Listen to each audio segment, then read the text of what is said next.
Story 1. He came back. I was having a rather intense conversation with someone that I was very close to years ago. The conversation quickly dissolved into passive-aggressive fighting that ended with the other person getting in their car and driving away. As I started to head back inside, the other person came back, got out of their car, and started our conversation again. The tone of voice was totally different, the stance was different, and the feeling in the air was completely off. I don't know how else to explain it. As the conversation progressed, the other person started saying some really nasty, mean things that was completely out of character for them. I said, "Hey, this isn't like you." And they responded, "What makes you think I'm that person?" I remember continuing the conversation and talking to this person for a long time, but I don't remember anything specific. I do remember becoming more and more alarmed and knowing that something wasn't right. Finally, I told the person they just needed to go home. They complied and left. I went back inside and started telling my sibling about the situation. Just then the doorbell rang. Maybe 2 or 3 minutes had passed. It was that person, coming back to apologize for the original fight. They said they'd been driving around for a long time. They didn't want to go home, leaving things unresolved between us. I asked why they had said some of the things they said in the last conversation, and they looked at me like I was crazy. They had no idea what I was talking about. They swear that they didn't come back just after our first conversation. They totally could have been lying, but that whole second conversation just felt dark and weird. It scared me. Story 2. The dogs know. I was living with my now mother-in-law in a house she had just purchased a few months before. We had all had various weird feelings or experiences in the house, but 2 really stick out. Collectively, there were 3 dogs living in this house. One evening, we were all sitting with our backs to the hallway, watching a movie.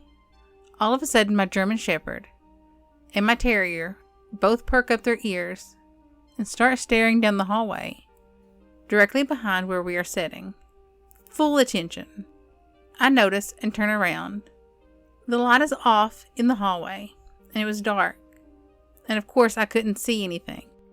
5 minutes later, they're still staring, and now they're growling.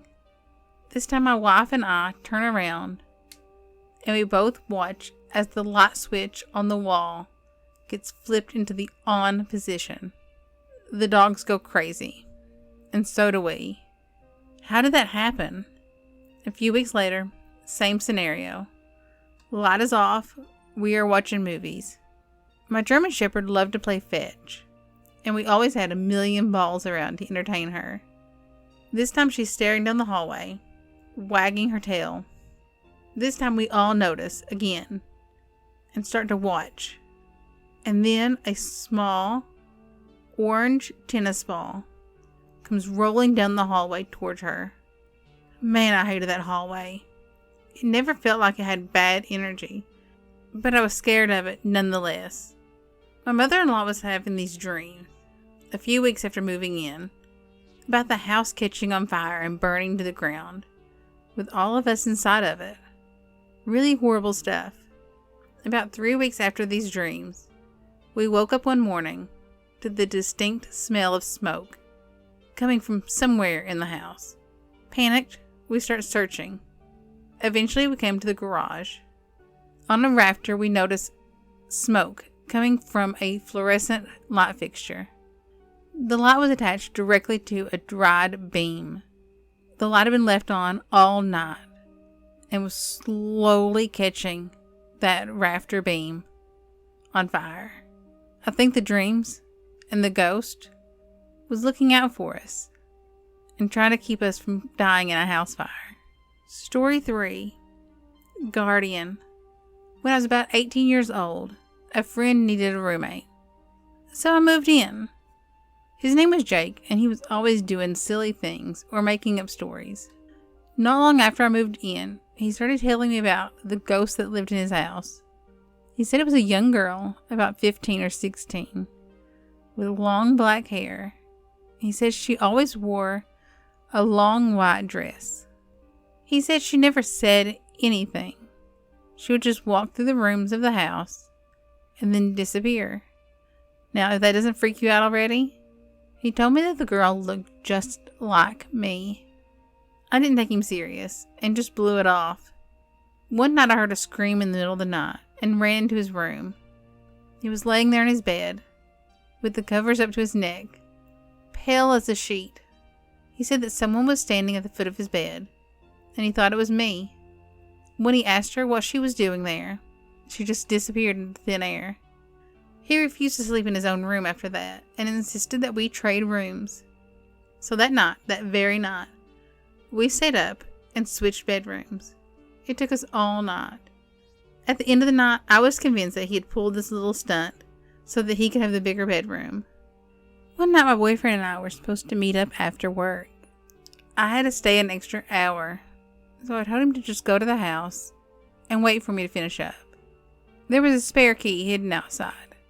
When I got there, my boyfriend was sitting outside. I thought maybe he couldn't find the key.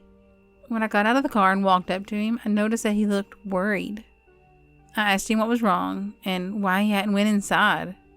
He said that he had, and had got the crap scared out of him. I asked him what he was talking about.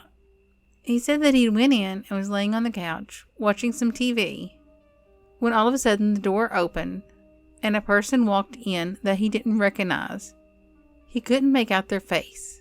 He said hello to the person and they just ignored him and started to walk towards the back of the house. He got up off the couch and went after them.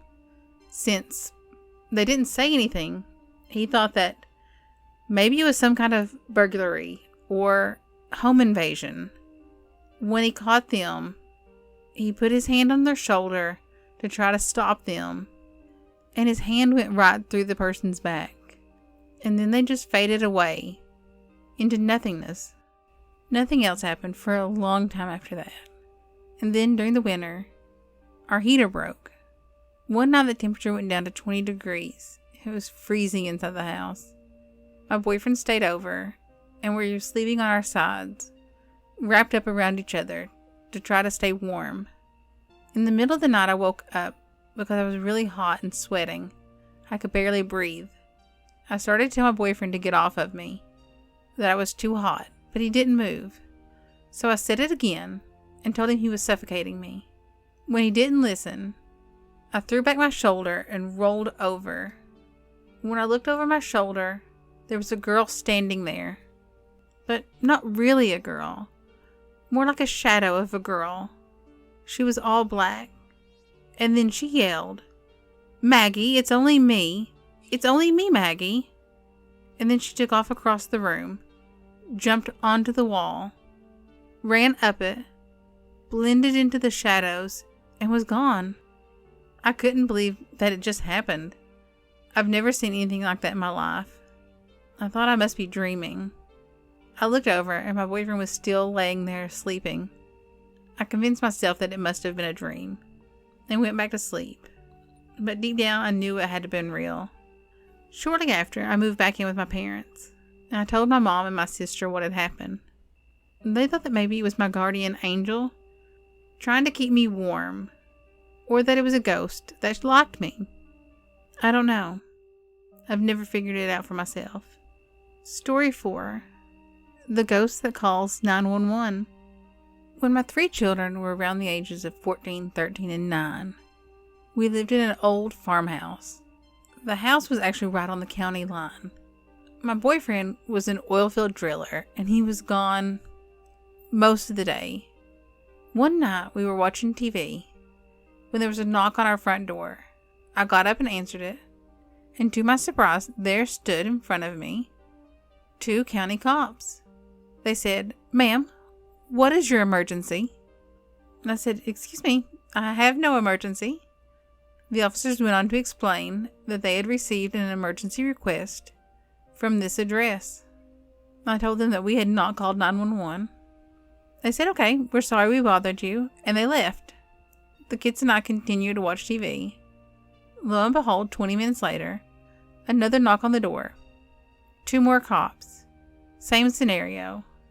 Ma'am, we've received another 911 call from this address saying there's an emergency. I politely explained that none of us had left our chairs to go to the kitchen to make a phone call. None of us had cell phones. There was no house phone in the living room where we were. None of us had made a call to 911. The officer pressed, "Ma'am, are you sure no one from this house called 911? I said no. No one left the room to make a call. Again, they leave. We restarted watching TV, this time feeling a little bit more frustrated. No sooner do we get comfortable and start to enjoy the show again, we get another knock at the door. Yep, 2 cops at the door. They'd received another 911 call from our address. Now they were upset. They went on to tell me that I was abusing the 911 system, and that is unexcusable. And if they had to come back here again, I would be going to jail. I was leaning on the wall that connects to the dining room, and the officer made me move away from the wall, so I did. He thought that maybe somebody was in the house holding us hostage. Finally satisfied that no one was in the house with us and we were not being held hostage, they go to leave, and they remind me again that if they receive just one more 911 call from that house tonight, that I would be going to jail. I was scared. I was scared that I'd be going to jail that night. But thankfully, no more calls were placed. A few weeks later, I was telling a friend about this, and he said that the farmer who used to live in that house had the same thing happen to him. Numerous calls to 911. The interesting thing was, the farmer didn't have a house phone. So what is it? A ghost that calls 911? A weird twist in the wires? I don't know. Thanks for listening. I hope you enjoyed the stories. If you did, don't forget to hit that subscribe button and give me a thumbs up. I really do appreciate it. And if you'd like to share your own story, send me an email at hauntedfamilypodcast@gmail.com. Thanks for listening. Bye.